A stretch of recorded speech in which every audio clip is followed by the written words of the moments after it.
Alright you guys, so today we're here to pollinate some Nepenthes flowers, so let's get started. So Nepenthes come as male or female. There aren't like flowers that can accept pollen and that give pollen. So if you have a female flower, you need to find someone who has a male flower and you need to get pollen from them. And I have gotten pollen right here from a plant nursery near me.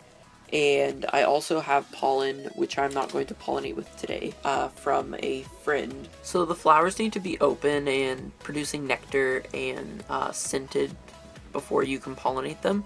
So these lower ones, they open in sequence, so I'm pollinating the lower ones today. And then I'm going to pollinate the higher ones later, which is why I marked it with a twist tie. It's kind of hard though, because on this particular plant, the flowers aren't very spread out. I've seen like pictures of other Nepenthes where the flowers are like really spread out, so that would be easier to twist tie those. But I don't know, maybe this one's just like, I don't know, it's stupid. So you need Nepenthes flowers that are open. They should start smelling and they should be producing nectar on the little petals before you start to pollinate them. So as you can see, there's some male Nepenthes flowers that are put down there, and they have pollen on them, so I've been collecting them with a little stick, and I will show that to you in a minute.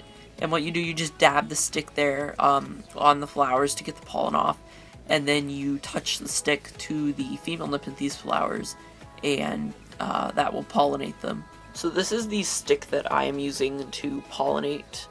This is just like a random plant stem actually from this plant, which is kind of dying.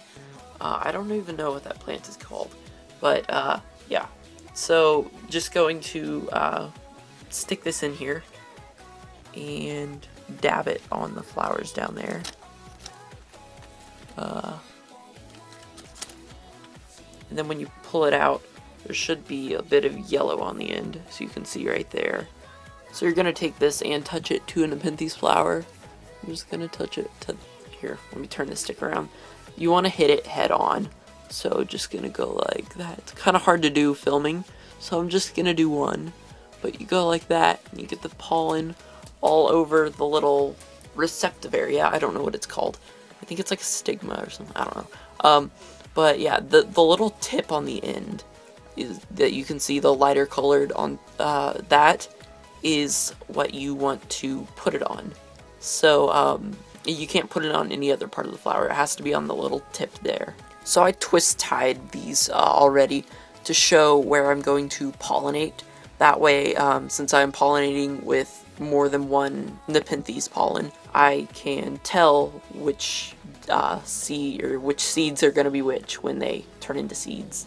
So a lot of people do this maybe once every day for like 3 days, or some do it 3 times a day for 1 day to make sure you're just being really thorough.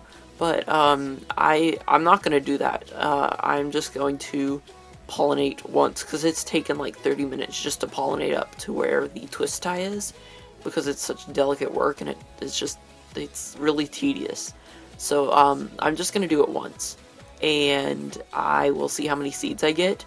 But you just have to make sure that the flowers are definitely receptive, and like I said, you can only tell by the nectar and the scent. Yeah, just don't pollinate prematurely and don't pollinate too late. Just to be sure you don't lose your pollination, keep the flowers out of any direct wind. So I have it over there, and my swamp coolers are all the way over there. So it shouldn't be hit by any direct wind. So I hope you guys enjoyed this, and I hope it was at least somewhat helpful.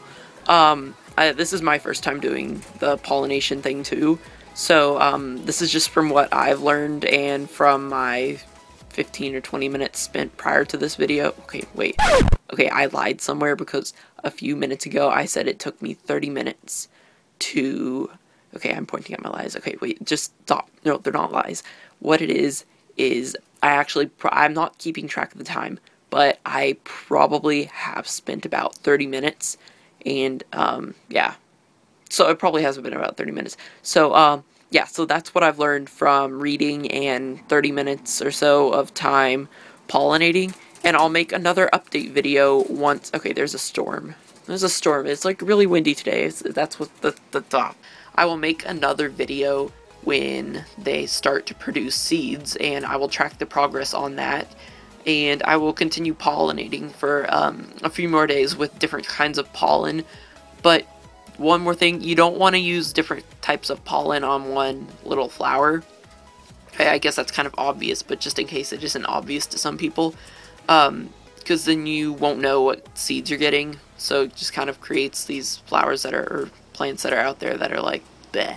If you enjoyed this video, then don't forget to rate the video, comment on it if you have a question, subscribe for more, and subscribe to see updates on this.